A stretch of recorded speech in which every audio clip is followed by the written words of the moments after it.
Over the weekend, Nicolas Cage was arrested for public drunkenness. He had to make sure he wasn't a danger to himself or others. Police took away his belt, shoelaces, and the script for Ghost Rider 2.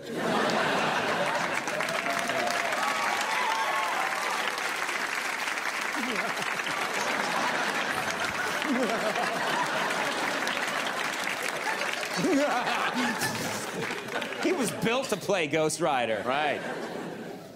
Now, as I mentioned earlier back, Nicolas Cage back in the news. You heard this story, right? He was having an argument, I think in New Orleans. He was. Yeah, and he was arrested for disturbing the peace.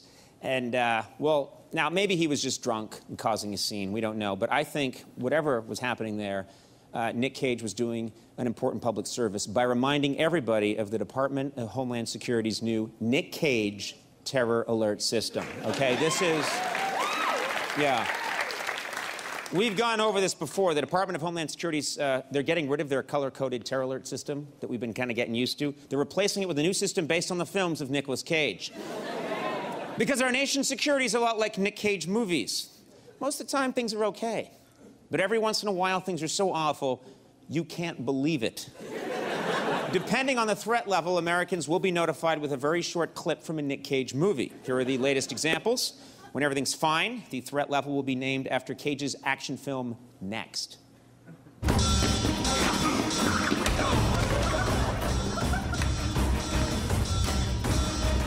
Now, that means everything's fine. If something's slightly amiss, the threat level will be described as Vampire's Kiss.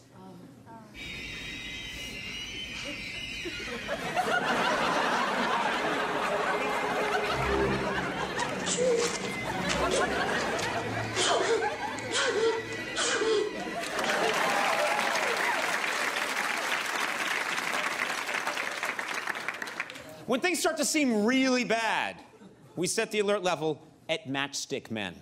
This is an emergency. Hey, buddy, ever heard of a line? Hey, have you ever been dragged to the sidewalk and until you pissed blood?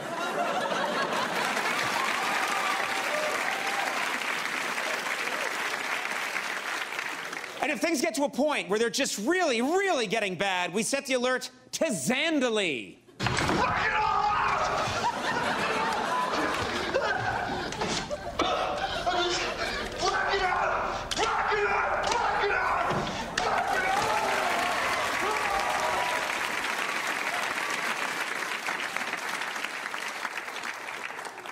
And let's hope and pray that in our lifetimes, we never experience the ultimate threat level, deadfall.